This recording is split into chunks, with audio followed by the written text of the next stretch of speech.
Well, hi, everybody. Welcome to the Lunch and Learn series. We're up to Unit 4 today. So we're going to look at motivating people working remotely, which is often a challenge because obviously you're not there at the time and you only have limited time that you spend with the people that you're trying to motivate. So it does add another layer of complexity to the issue. But I'm sure that many of the principles that apply working in the working environment is no different to working remotely in terms of where or how you motivate people. So let me share my screen and we'll get stuck into the session today. Okay, so you can see now where we're up to in terms of topics. We've got through the first three topics and we looked at managing performance remotely in our first topic.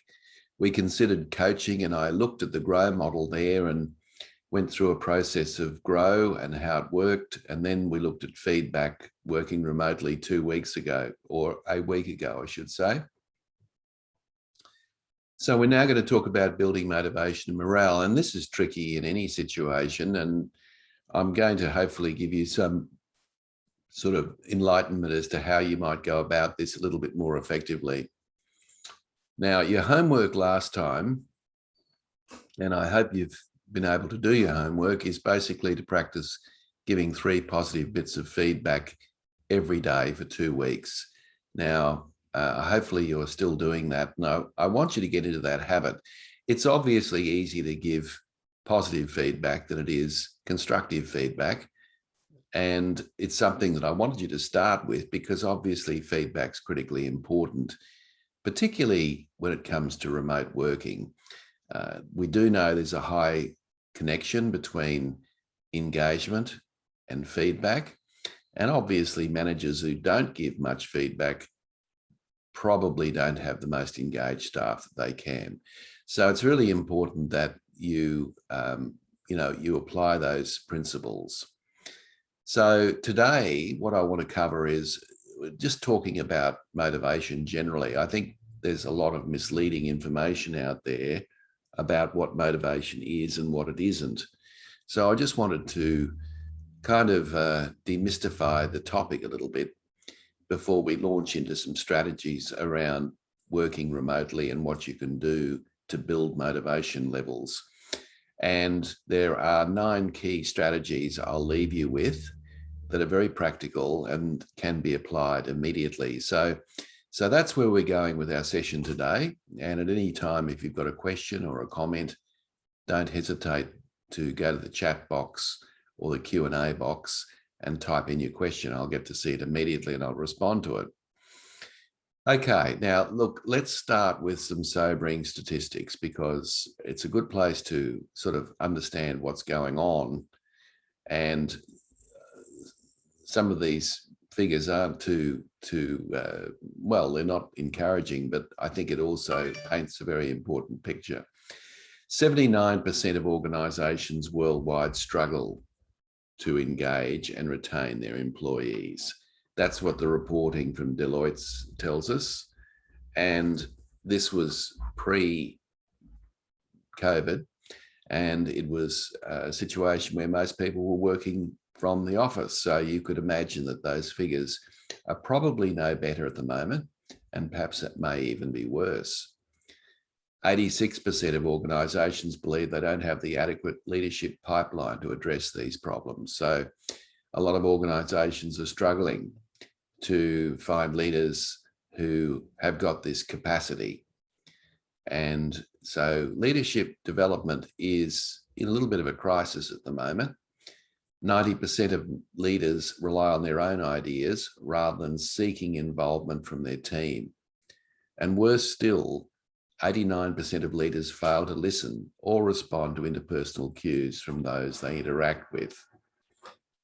So we've got some issues there around collaboration. Disturbingly, only 5% of leaders are effective in building trust in their interactions with their team members.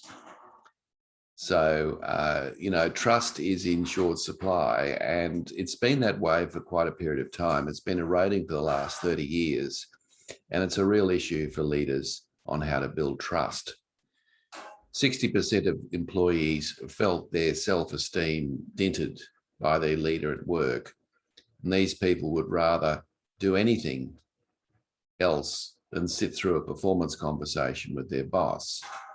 Although they did acknowledge that a good boss with excellent interaction skills could enhance their productivity as much as 60%. So the potential's there, but obviously it's not playing out in terms of what's happening in the workforce. 79% of employees who quit their job cite a lack of appreciation as a reason for quitting. They may not have mentioned it at the time, but in their exit interviews, this is what people talked about. So you can see that it's a bit of a glum picture. 65% of North Americans report that they didn't receive any recognition in the past year. Now, they may well have, but certainly that was the perception from the employees themselves. And this is why I've been very much encouraging you to give 3 bits of positive feedback every day to your workforce to redress that balance. So statistics are pretty stark, as you can see. And what I want to do now is just spend a bit of time talking about motivation, in particular, what it is. And in the middle there, you can see that there's my definition of motivation. And I say there, it's the forces within the individual that account for the level, direction, and persistence of effort expended at work. Now, the key words there are level, direction, and persistence. Because I think sometimes we look at people and say, he's motivated or she's not. But it's too broad a statement. The questions we should be asking are, which dimension is the problem? Is it the level, the direction, or the persistence?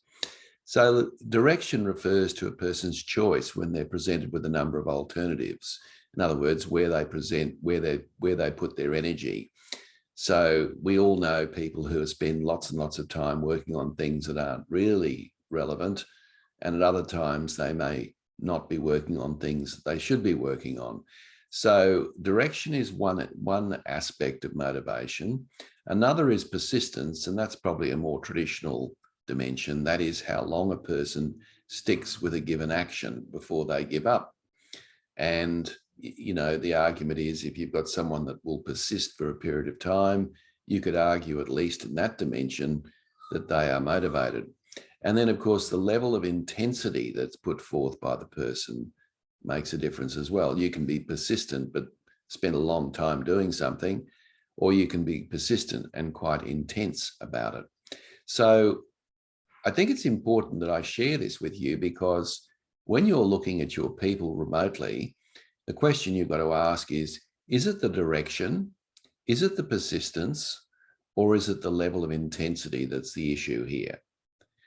So that gives us a little more guidance as to what we need to do to rectify the issue of a lack of motivation. So I think that's our definition to start with, our working definition, if you like. Let's now talk a little bit about some of the myths around motivation. There are a lot of myths, as I said at the outset, about motivation. I need to redress those. Let's have a look at a few of them. The first and most fundamental issue around motivation is that you can't actually motivate your people.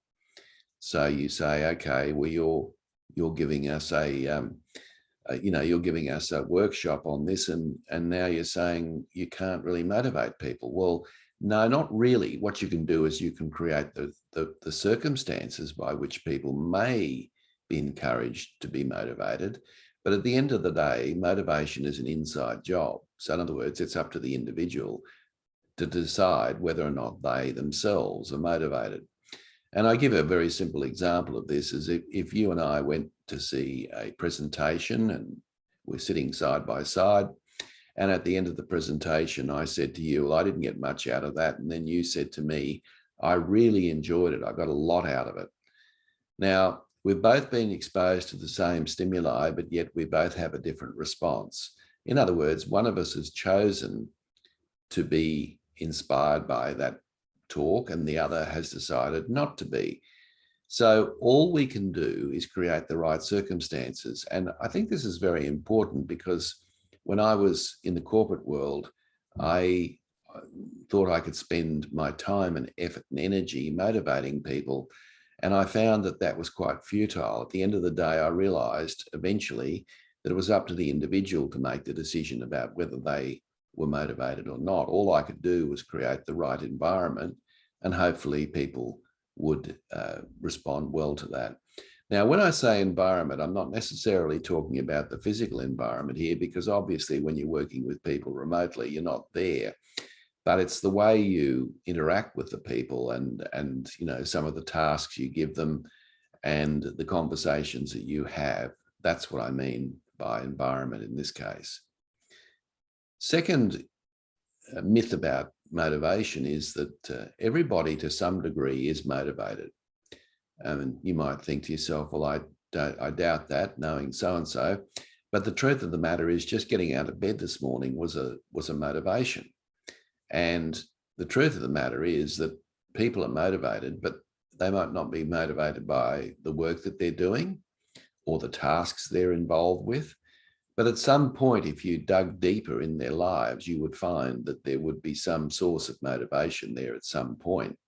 So it might be that people aren't necessarily inspired by the work they're doing, but that doesn't necessarily mean they're not motivated. And I think that's important. And I know if I sit down and talk to people in the lunchroom, it's quite amazing. It's exceptional what people will tell me about some of their hobbies, their interests, some of the things that they do outside work. It's quite uplifting, and it's often only in those times, in those private conversations, that you really find out what makes people tick. Now, of course, you can't do that remotely, but nevertheless, motivation is you know, everyone to some degree is motivated. Now, this is probably not really a myth, but it's very true, nevertheless, that motivation is highly subjective. In other words, what motivates me may not motivate you, and vice versa. And that's important because I think what we do as leaders is we assume that whatever makes us tick, we assume that other people will be motivated by that. So, for example, I'm motivated by challenges. I love challenges. You know, it's something that really energizes me. But I also found out that when I was leading people, that not everybody was motivated and inspired by challenges. And of course, because of that, I had to realize that motivation was in fact quite subjective. So it's important to listen to people. It's important to find out what makes them tick. Why are they working? Why are they doing the work they're doing? What's the thing they get most out of their work? And often I think that's a very good question to ask. It's a good question to ask, to actually say to some of your people online, what's the one thing that you enjoy most about the work you do here? It's a great question, because ultimately what you're trying to find out is what it is that inspires them. So they might say, well, I enjoy the interaction with customers. That's fantastic. Well, at least you know that. And in other places, of course, they might be demotivated around, you know, completing paperwork and all the rest of it. So ask people, what's the thing they enjoy most about their work? Now, intrinsic motivation is more powerful than extrinsic motivation. Now, intrinsic meaning internal versus extrinsic, which means external. So our organizations use rewards and punishment to keep people in line. And we've been doing that for 100 years. But the truth is, the real source of motivation is intrinsic. That is, people wanting to do it for their own reasons rather than because there's a carrot and the stick at the end of it. So intrinsic, and of course, recruiters tell me this all the time, that when they're recruiting people, it's often better, advantageous to promote or to recruit or select people who are intrinsically motivated, who perhaps don't have the skill level, versus somebody that has a high skill level but doesn't have an intrinsic motivation. So intrinsic motivation is really what it's all about. Now, this is a big one and it's quite controversial, but money's overestimated as a motivational force. I'm not saying money's not important. I mean, obviously, if you stop paying people, their motivation would diminish very quickly. But the key word there is overestimated. And plenty of research, Hertzberg and other people's research, have demonstrated quite conclusively that once you pay people a certain amount above and beyond that threshold, it's no longer a motivational force. So just think about this for a minute. If you could wave a magic wand and double people's salaries tomorrow, would that double their productivity? I think you'd get a boost initially, of course. People would be a little bit more, industrious in the short term, but after a while, they'd probably fall back to their old ways. So I think we need to be mindful that money's not what it's all about all the time, although that is the thing we do talk about. It's often other things as well that motivate people. And I think what psychologists will tell us is that there are two forces at work. There's the pain-pleasure principle. So what psychologists will tell us is that everything we say, think, and do is to avoid pain and to seek pleasure. And that's the human condition. In fact, it's the problem. It sounds so simplistic, doesn't it? But that's really what it's all about. So you might say, well, someone who's very altruistic, who may be helping other people out, how can, and they, they're motivated by that. Why would they do that? What's that got to do with this definition? Well, obviously they get a lot of pleasure from doing that, and it gives them great satisfaction. So there are some key principles around motivation. I'm sure there are other sort of misunderstandings about it, but I think that's a good starting point. Now, I'm going to share with you a couple of models that I like around motivation, and just consider them in terms of working remotely and what it means. So Abraham Maslow was an industrial psychologist who came to prominence in the 1930s. And his key model was what he called his hierarchy of needs. And it's a very simple model, but it stood the test of time. And I've heard stories about this where he was sitting in a restaurant and on a napkin, he drew this out. He didn't think much of it, but of course it took off and he was mildly bemused by that. But ultimately his argument is that once a motivation has been met or a need has been met, it no longer becomes a motivational force. So starting at the base of the pyramid, you've got physiological needs. Now, physiological needs are air, food, and water. The argument is that once people have got enough to eat, air to breathe, and water to drink, that no longer becomes a motivational need. And most people, of course, in our society, at least in our third world society, have got those things covered. But of course, there are places in the world where they don't. And of course, where people don't have enough to eat, or, they're obviously their first and primary motivation is to nourish that need before anything else. And so, we often hear examples of kids going to school without breakfast. And no matter how interesting and entertaining the teacher's lesson might be, all the student's concerned about is getting something into their stomach. So physiological needs are the fundamental needs that humans have before any other needs can be met. Then we move, once that's been nourished, we can then move to safety needs. And safety needs covers two: physical safety and psychological safety. So physical safety, of course, is not being hit in the head by a bit of scaffolding or whatever it might be. And of course, now we've got rules in place and laws around health and safety.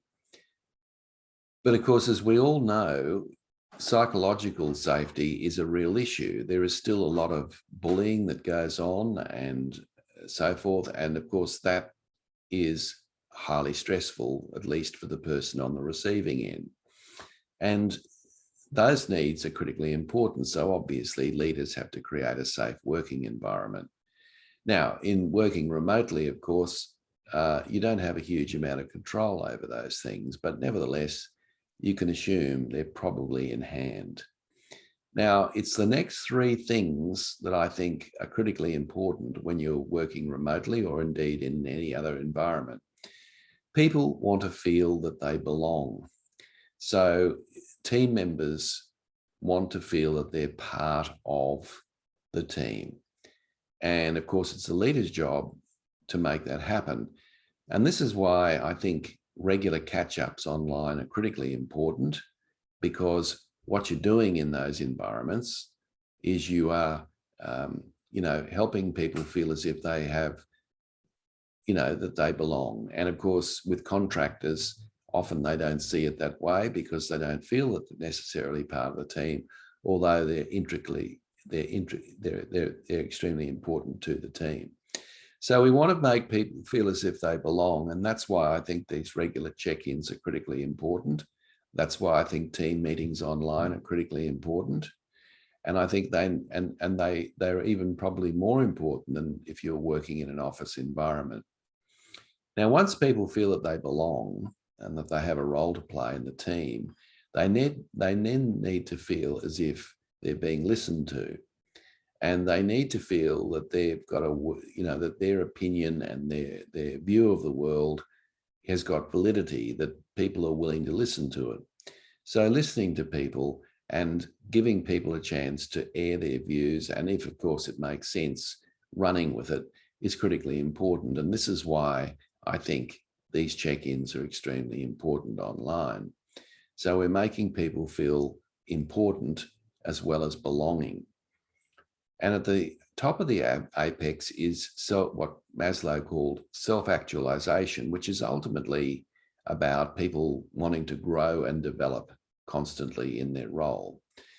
Now, because it's the top of the apex, most people haven't arrived at that point, and you as a leader may well be at that self-actualization state.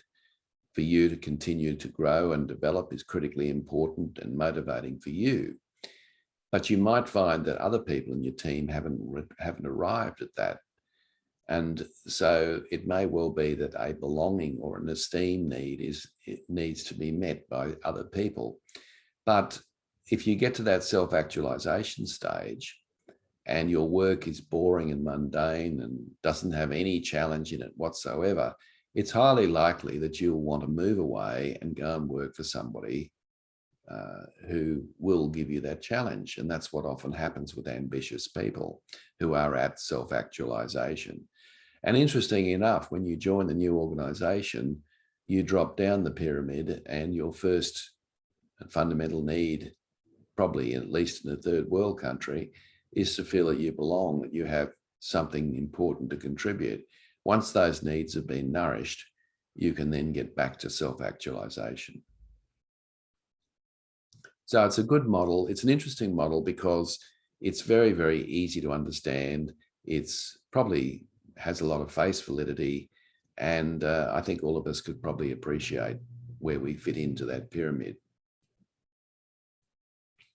Now, another model which is very interesting is McGregor's Theory X and Theory Y model. And really, I think this is one of the most interesting models because it really, for the first time, looks at the leader's motivation or their assumptions about human nature.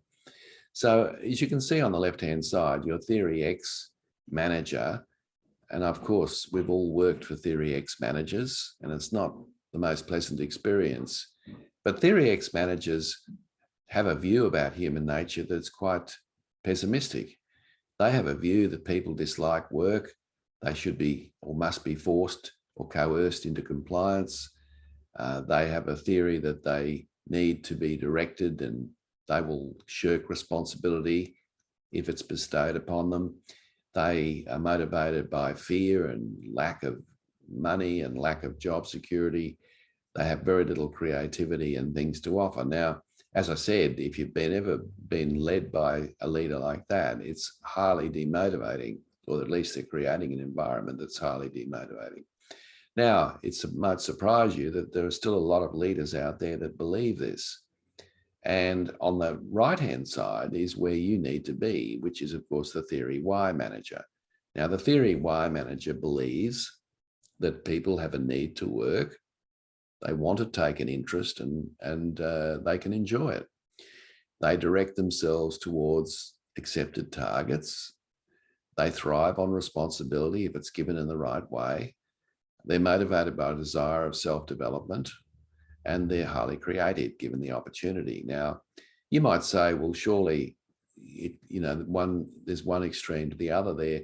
I think it's true to say that a lot of managers are in transit between theory X and theory Y.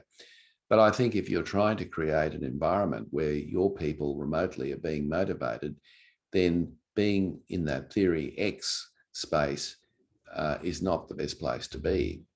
You need to be in that theory Y space where you're not second guessing people, looking over their shoulder. So if you think about someone who's a micromanager, for example, a micromanager is a classic example or a symptom or a characteristic of a theory X manager. In other words, they think, well, I need to look over people's shoulder because, quite frankly, if I don't do it, nothing will get done. And of course, that sends a signal to the other person that they have a very dim view of their capacity to get things done. So I think it's really important to cultivate this view of a theory Y manager. And I think it's people might say, well, if I act like a theory Y manager, some people might take advantage of that. And that's true.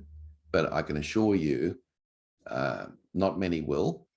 And the other thing that's important about that is that you'll find that the payoff for having that view, which is a far more positive view of human nature, will lead to greater productivity and resourcefulness and creativity and all the things that you're expecting of people that you work with.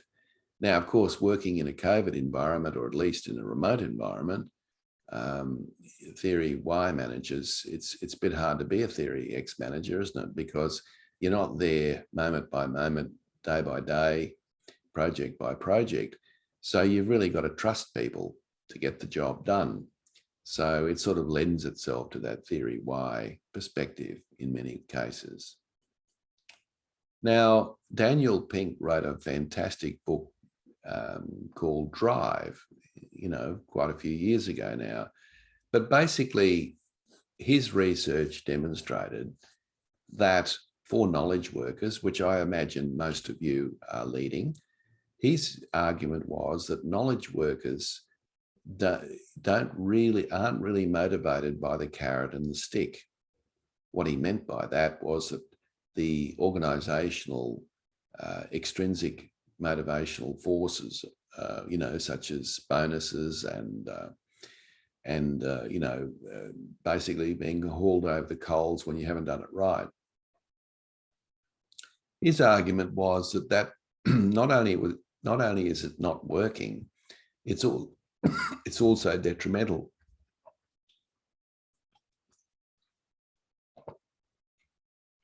So he came up with a very interesting philosophy or theory.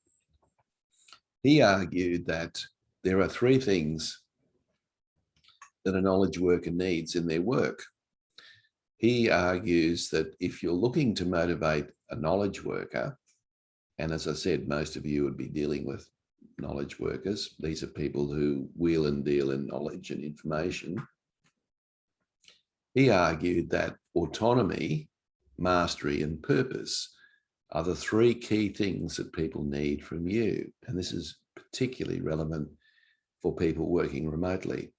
Autonomy means letting people make decisions for themselves and not just spoon feeding them. That is, giving them the freedom and autonomy to decide what to work on, when to work on, how to work on it, and giving people that freedom. And obviously with remote working environments, that's very real because you just simply can't see what people are doing all the time.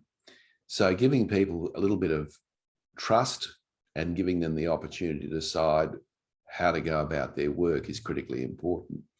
He also argued that mastery of skills is important to a knowledge worker. That is, people want to be able to develop skill sets to help them master the work that they need to do. And so, providing people with learning and development opportunities, training people, coaching people, all of those things come into play when it comes to mastery. And finally, he argues that it's important to give knowledge workers a purpose, and that is a sense of why we're doing what we're doing, what Simon Sinek talks about when he talks about the why of work.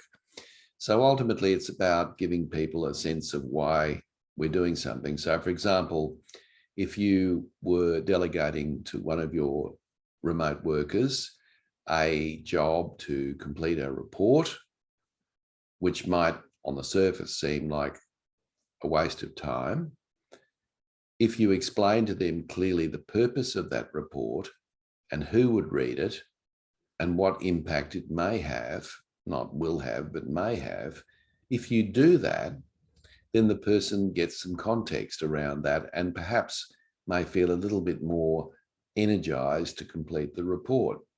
So autonomy, mastery, and purpose is a great model to use, not just in a working environment, but also remotely. Now, the Boston Consulting Group, a internationally acclaimed consulting group, surveyed 9,000 people a couple of years ago, pre-COVID, but nevertheless, and basically asked them a simple question. What's the one thing that you want most from a job? That was the question that they asked. Now, what people did is, of course, they wrote down what it was. Now, 9,000 people is a fair sample, and it was across 21 industry groups and 3 continents. So it was transcultural, and also it was very much across all industries. And they asked these people, what's the one thing you want most in your job? So what I'm going to share with you is the 10 top things that came up from the survey. And you might like to have a guess of which is number one. You might be surprised about some of the results. I certainly was when I saw it. Let's have a look at what this came up with. Now, I would say to you that if this this survey had been done 20 years earlier, the results would have been different. If this survey is done in, say, 5 years, I think the results would be different. But at the moment, around this time, here's what Boston Consulting Group came up with. Number one, people want work-life balance more than anything else. Now, when people are working remotely, of course, they at least have the potential to be able to sort out their work-life balance. Because working from home, of course, is far less structured, it does provide the person with the opportunity of making decisions about how they use their time a little more freely. So one would argue that this work-life balance issue is one that certainly will appeal to remote workers. Having said that, of course, at the moment with people being schooled from home, it's probably causing a fair source of frustration, because not only do people have to get their work done, they're also juggling all of these family issues as well.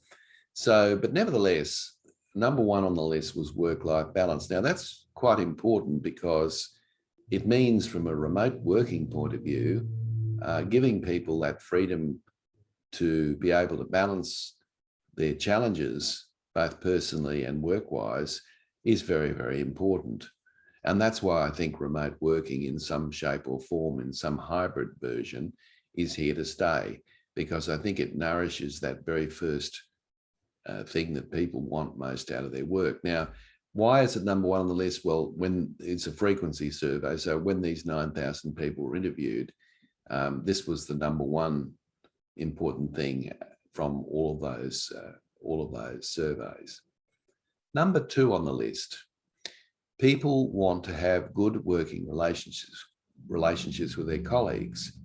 Now, the people who wrote people who filled this out weren't necessarily saying that they want to be their best friends, but they want to have cooperative working relationships with their colleagues. Now, This is important for you to recognize, because when you're working remotely, it's very easy to lose touch with your colleagues, your team members, other stakeholders in the organization that you work with.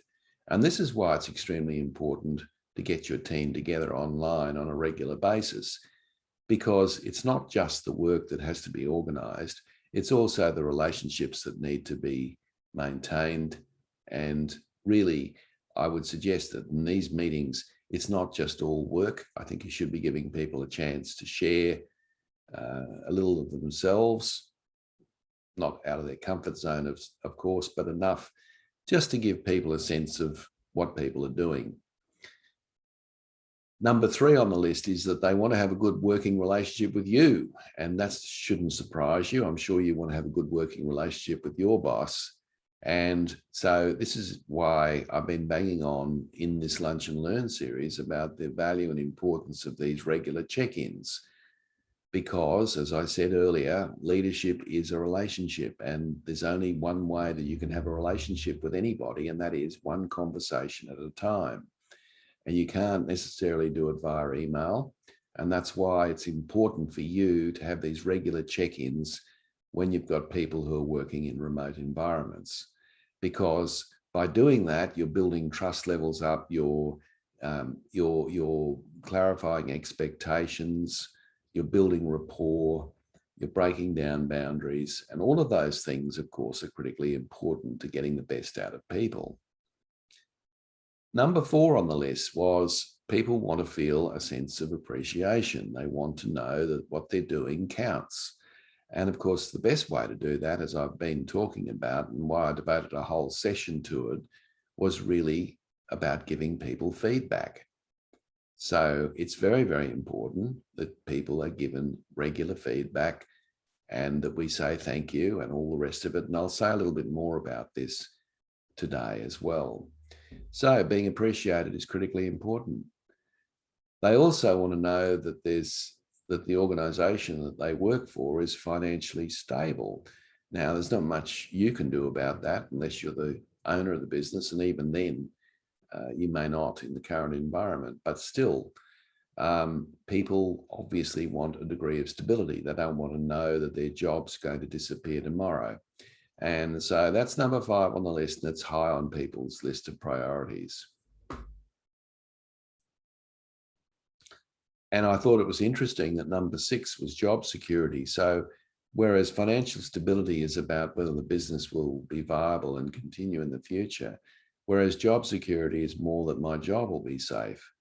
And of course, people have got something to do with that. They can control that in a sense by producing good work and adding value to the organization. But job security is extremely important. And that's why there's so much stress around at the moment in relation to, the precarious economic environment we're in. Number 7, people want interesting work. And I think this is something for all of us. If you look at any work, regardless of how glamorous it might look on the outside, there is a fair degree of drudgery in most work that people do. But of course, that's the reality of it. The truth is, what we need to do is to give people an opportunity to engage in important, interesting work whenever it's available. And that will stimulate people.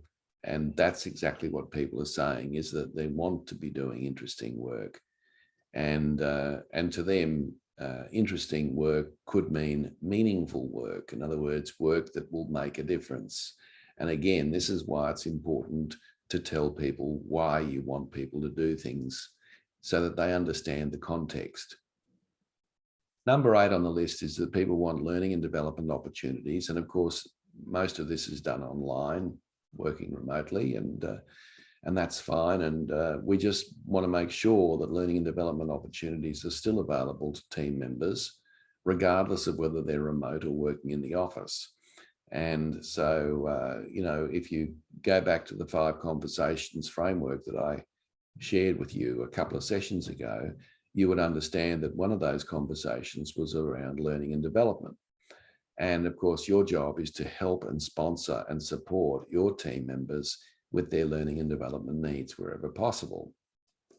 Number 9 on the list is that people, and this is interesting because this is one that surprised me a little bit, the values of the employer. So, I'm often hearing stories of Generation X asking in interviews what the values of the company are. Whereas, of course, many years ago, they would never have asked that question. And I think people want to know they're working for somebody reputable, they're working for an organization that's ethical, that it's all above board and all the rest of it. People generally want to do that, and that's important. And so values are not just the plaque on the wall, it's actually the business of how people operate together. And number 10 is that people want to feel that they have an opportunity to grow and develop their career. And that ties in with learning and development, but also knowing that there is a career path or there's future opportunities for them. Sometimes that's not always possible in your working environment. And when that's not possible, then people will often leave and go and work somewhere else. So interesting, isn't it? That's the top 10. Now, you can impact on a lot of those things. I think work-life balance is something that's can be managed more effectively from a home point of view. 2 and 3 are a little bit more challenging because it means that you've got to make more effort to make sure people come together online to ensure that those 2 things are nourished. Number 4 is easy to do, although it's not done very often, and that is to give people a sense of appreciation for the work that they've done. Financial stability is difficult. Job security, perhaps a little bit. And number 7 means to be conscious of always looking out for opportunities where you can build on people's strengths. Learning and development we've talked about, and upholding the values that are important is very important as well as giving people a sense of career development. All of those things are very, very important. Now, here's a quote from my book, Bringing the Human Being Back to Work, that I wrote in 2016. And I want to read it out because it does set up a very important point that I want to make about this. Some managers have the misguided belief that showing warmth, giving praise, and exhibiting a caring attitude will somehow adversely affect employee performance, that the team member may go soft, lose their edge, or lower their standards. Encouragement will more likely do the opposite if done genuinely. Being supportive undoubtedly builds resilience, improves performance, and boosts effort. Now, the research shows this. I think you should be aware of it. You may be one of those leaders that says, well, I don't really need a pat on the back very often. I just doesn't do much for me. Just remember that that's you're talking about. It's not everybody else in your team. Most people do need a sense of encouragement. Most people are insecure about their performance. Most people need some reassurance around that. And if you do that, it'll build resilience, it will improve performance, and it'll boost effort. And it's a simple thing to do. It's not difficult to do. And if you're having regular check-ins with your team members online, then it's very easy to achieve. And Theodore Roosevelt has been former president of the United States, is accredited with saying this: nobody cares how much you know until they know you care. And I think that's very, very true. I mean, the bottom line is you can have all the technical knowledge in the world, but if people, that is your people, sense that you don't care about them as people, it's highly unlikely that they're going to be influenced by anything that you say. So being caring with your people, and I'm not talking about being warm and soppy here, but being caring about your people is a critically important platform to work from. And people can pick this up very, very quickly, and they know whether you're genuine or not, as you know with others when they're dealing with you. So the important thing is to show a genuine interest in your people, and to basically, if you do that, you're a long way ahead. Now let's talk about conversations very briefly, because I've been banging on about it a bit during the Lunch and Learn series, and working remotely is certainly no excuse not to have regular conversations. In one of my books that I co-authored with Aubrey Warren called Conversations at Work, we argued that organizations are conversations. In other words, if you think about it, they're networks of conversations that go on every day, albeit online in a remote working environment. Nevertheless, they go on all the time. And I think we can conceptualize the organization as a bunch of conversations.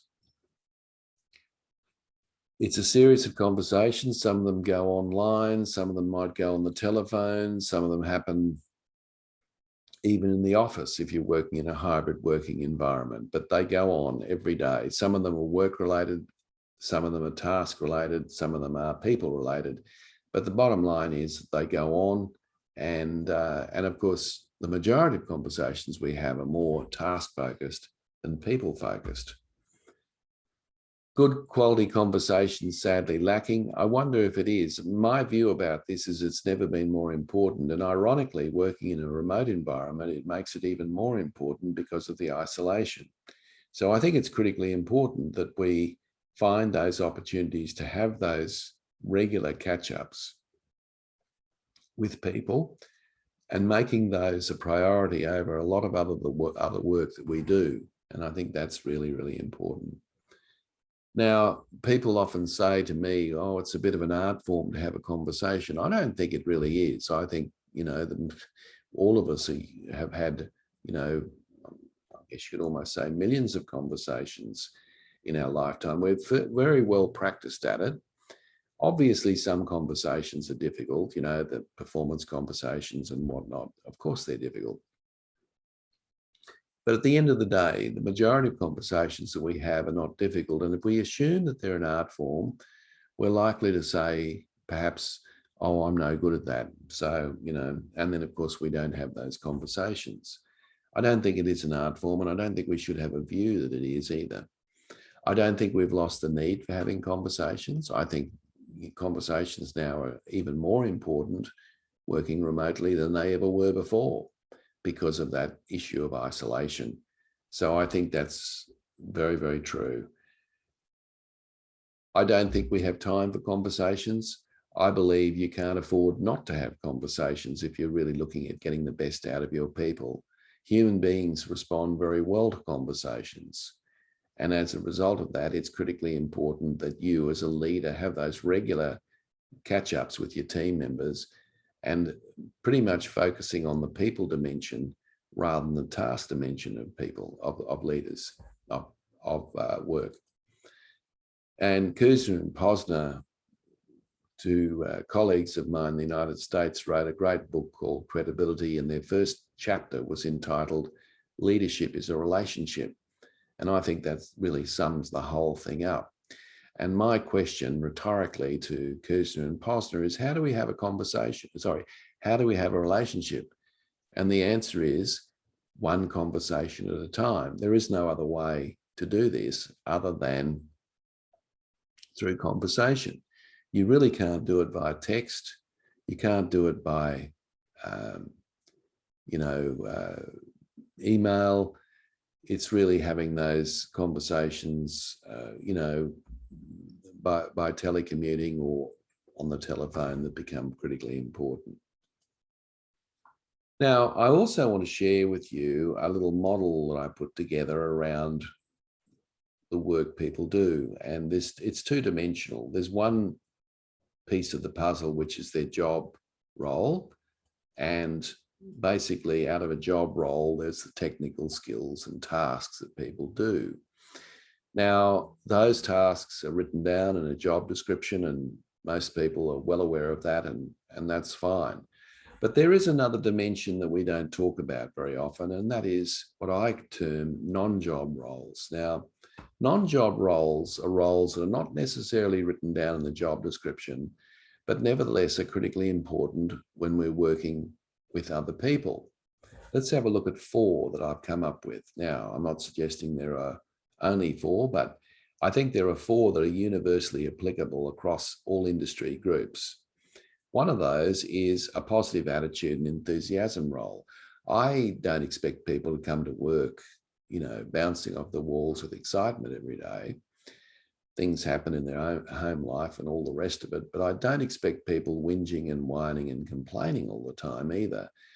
And I think it's fair and reasonable for us as leaders to expect that people will, most of the time, exhibit a positive attitude. And I think, this is extremely important, particularly working remotely, because the truth is you only get snapshots of people. You only talk to people at certain times during the day. And of course, if that person's vibe is very negative, then that's going to have an impact on the other person or persons. So I think it's important for us to accept that, we expect people to be positive. We expect people to be solution focused.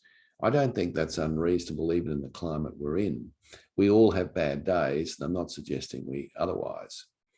Another role we expect of people is to have the team role. And basically that means making sure that people are pretty much operating in a team environment, not going solo. And I think that's not an unreasonable expectation of people as well. And when you're working remotely, although the team is not there all in the one space, they're still interacting with each other if they're a team. And it's those interactions that'll make all the difference as to whether or not the team can achieve its results.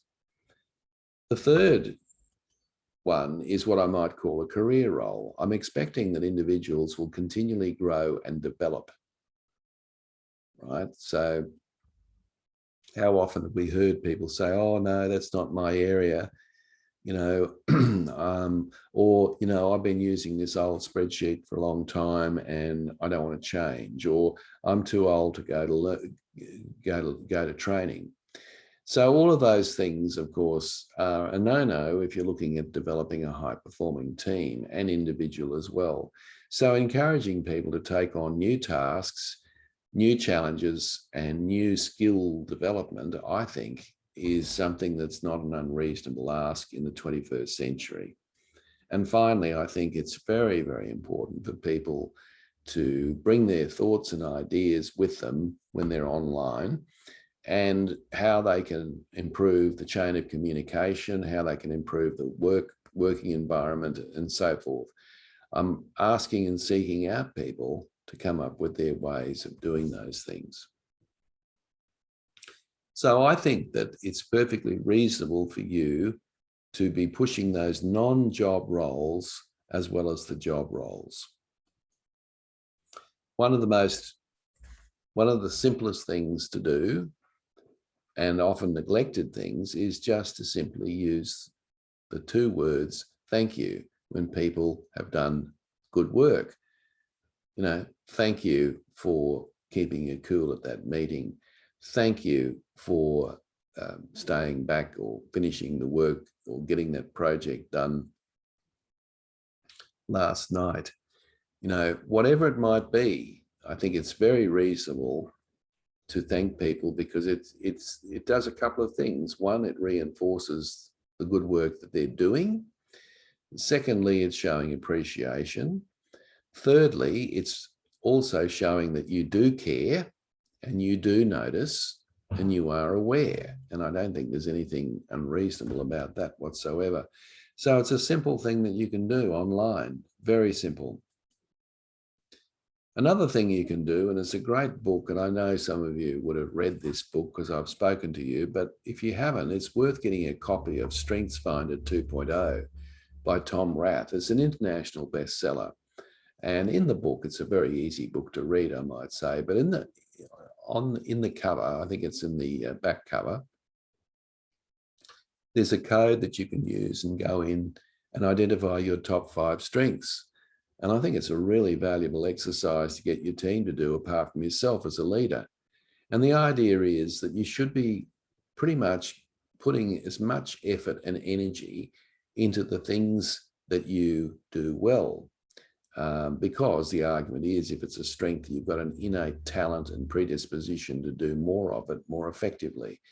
And of course, one of the ways of motivating your team members is to try to play to their strengths. Being conscious of playing to their strengths is really important. And when you're delegating tasks and all the rest of it, doing so on the basis of what people are good at can go a long way to building up their joy in the work that they do. So highly recommended. You should gently challenge people, I think. I think at different times when people are feeling a little insecure about things, just tell them that you believe in them and that you can achieve what it is that you need to achieve, I think is a really important thing also to consider. Biting your tongue until it bleeds and listening to people is really important. And it wouldn't matter whether you're working in an office environment or from home. You need to spend time learning to listen to people. Leaders often say to me all the time, "Oh, I'm just no good at listening." And my response is, well, get good at it, because frankly, if you're not a good listener, you're going to have a whole bunch of problems that you wouldn't have if you were a good listener. So, bite your tongue and give the person 100% attention. Now, David Rock put together a very interesting model called SCARF, and really he basically said that there are 5 things that people want most in terms of their work that creates what we might call psychological safety. They want to feel important, status. They want to feel certain in terms of what's going on. And of course, in our environment at the moment, it's not so easy to do that, but as much certainty as possible. They want to feel that they've got a sense of autonomy, there's that word again, and control over what they're doing. And they want to feel that there's a focus on relationships. And it's not just, and as you saw from the survey, it was important to people that working relationships are critically important. They also want to feel that there's a fairness and transparency in decision-making as well. So all of those things are really important and might be worth taking on board as well. Now, there are a number of questions you might like to ask yourself, and we don't have time to go through each one. I'm mindful of time, but let's just have a look at a couple of these, which are really important in terms of what we're doing. Do team members know what's expected of them in their work? Well, obviously, that's important. Do they have the materials and equipment that they need? Can team members apply their strengths at work? In the last 7 days, have you recognised and praised people for their good work? Do you care about your team members as people? Do you encourage team members' development? Do you listen and care about the opinions of others? Do you convey the impression that people's job is important? Are your co-workers committed to doing quality work?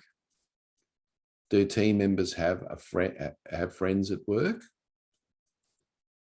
In the past 6 months, have I talked to each of my team members about their progress? And finally, have I sponsored in the last year opportunities at work to learn and grow? Now, it's a good little checklist to use, because if any of those questions are answered in the negative, then that's the area to start working on, because all of those things, research has demonstrated through Gallup, are critically important to creating the environment where people will become motivated. All right, and my final thing before we wrap up is the key messages out of today are this: be clear about the task, provide regular feedback, show people how they can contribute, encourage personal goal clarification, match job with personal motives, make apparent the personal gains and team productivity, encourage individual success, remove organisational roadblocks wherever they may arise, and of course remove supervisory roadblocks, which of course are more personal, are about you. But all of those things will contribute, and hopefully I've given you a little bit of a checklist to work with. So my challenge for you in the next week before we meet again is I'd like you to select one key point from today, and I'd like you to implement it. And I'm more than happy for you to come back and tell me how you go, but I know that you'll probably be successful in terms of gaining that little extra discretionary effort from people. Next time we meet, I'll be sending you out a survey on dealing with conflict and negotiation, because regardless of whether you're working in an office environment or working remotely, there is no doubt that conflict will always be there. And so learning to be effective with it is really important. So until then, we will we'll look at those things. So I'll stop sharing for a moment. So thanks, everybody. I hope you found something out of that was useful for you, that you can try, do something a little bit different, and give something a go, so you can build that sort of environment where people can bring their best self to work with them, even though they might be working remotely. So have a wonderful weekend, and we'll catch up next week, and we'll look at unit number 5. Thanks, everyone. All the best, and goodbye.